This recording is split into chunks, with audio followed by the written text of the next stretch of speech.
Good afternoon and welcome. Let's start with our top story. In a bid to deepen defense cooperation, the United States and Japan have agreed to collaborate on several new ventures. This includes developing hypersonic and space-based weaponry, and a new deal on sharing the cost of U.S. troops in Japan. Now here's the U.S. Secretary of State Antony Blinken giving a rundown of the plans. First, we'll sign a new 5-year host nation support framework that will invest greater resources to deepen our military readiness and interoperability. And we're launching a new research and development agreement that will make it easier for our scientists, for our engineers, and program managers to collaborate on emerging defense-related issues, from countering hypersonic threats to advancing space-based capabilities. When Japanese and American researchers bring their complementary strengths to bear, we can outcompete and out-innovate anyone. U.S. Defense Secretary Lloyd Austin, speaking from his home as he recovers from COVID, said that the U.S.-Japan alliance was increasingly important. He was referring to the common challenges faced by both countries.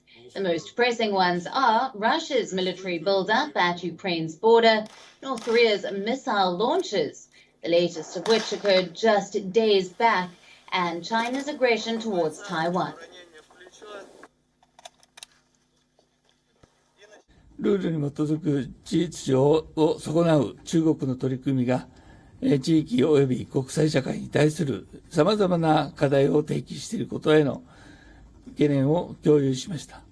そしてこうした認識を踏まえて地域における安定を損なう行動を日米が共に抑止し、必要であれば対処する決意を新たにしました。台湾海峡の平和と安定の重要性についても再度確認しました。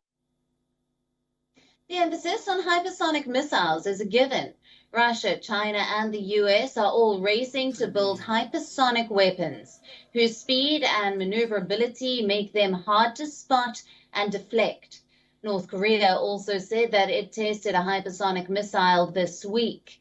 Japan's foreign minister said that the 2+2 dialogues with the U.S. was important to counter the multifaceted challenges in the world. For the security policy of Japan, this year, 2022, is going to be an extremely important year, as a variety of strategic instruments is going to be formulated in earnest. It is quite opportune that this important year begins with Japan-US 2+2 with both secretaries. The international community is faced with fundamental and multifaceted challenges, such as the change in the strategic balance, unilateral and coercive attempt to change the status quo, abusive use of unfair pressure, and expanding authoritarian regime, among others. The U.S. has about 55,000 troops in Japan, including a naval contingent. Under the terms of the new hosting deal, Japan will spend approximately $1.82 billion annually to support the U.S. military presence. This meeting between U.S. and Japan comes the day after Japan signed a security agreement with Australia. The reciprocal access agreement was only the second such deal that Japan has signed with a foreign power in a bid to counter China's influence in the Indo-Pacific region.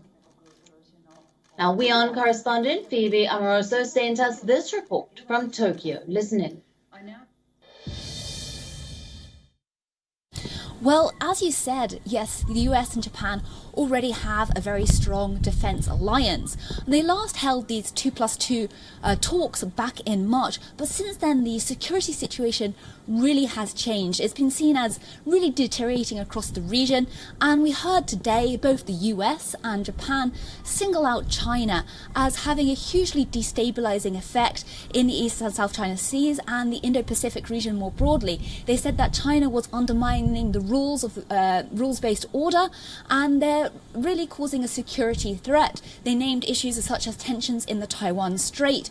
China has been increasingly assertive towards Taiwan. It's a big concern as to how China will proceed towards wanting to reunite with Taiwan. And there's also territorial disputes, a long-standing dispute with Japan surrounding the Senkaku Islands, and China has been increasingly assertive in the seas around those areas. They also mentioned today human rights-based violations in Xinjiang and Hong Kong, so really singling China out as an issue that needs to be dealt with. So that's why we're seeing these closer cooperation. In fact, one analyst I spoke to said that there's a growing realization between the US and Japan that their deterrence and response capabilities as they currently stand have not really kept pace with the change in the region and generally this shift in the balance of power. So this is why we're seeing these closer defense cooperations.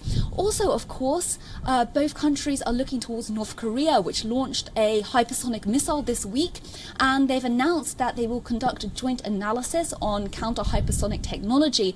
So really, we heard today US Secretary of State Antony Blinken saying that they need to develop new tools in order to face these new challenges, and that's why we're seeing this closer cooperation between the two countries. WION, now available in your country. Download the app now. Get all the news on the move.